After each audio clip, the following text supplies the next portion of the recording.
Yon! What's up mga kapares at welcome back sa isa na namang episode ng unboxing. Tara, samahan nyo ako at i-review natin ang isang pang Merry Christmas na sapatos ni Trae Young. Tara, let's go!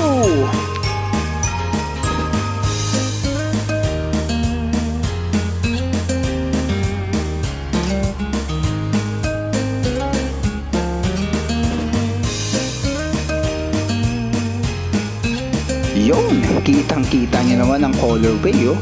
Green, white, at red. Pang Pasko talaga mga kapares. Kitang-kita niyo naman, ayun, oh, yung logo ni Trae Young.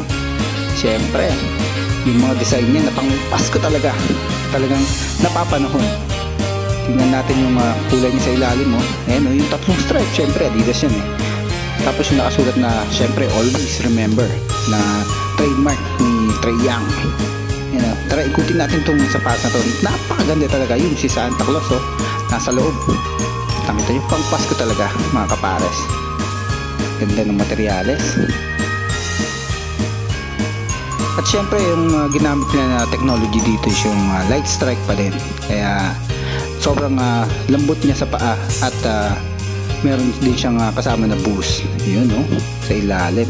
Solid na solid mga kapares. Ganda. Sarap pa din sa paa. Magiging shooter ka pa rin katulad ni Trae Young. Tara, tignan natin yung kabila. Baka New Year yung kabila, eh. Yan, oh. Ganda.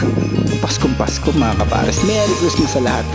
Kaya sa mga hindi pa nakasubscribe dyan, ngayong Pasko, tara, samahan nyo ako at mag-review pa tayo ng mas maraming sapatos. Gaya na itong Trae Young na Christmas edition. At syempre, meron na ata siyang extra lace dito na kulay green. Syempre, pang terno doon sa sapatos natin. Ang ganda.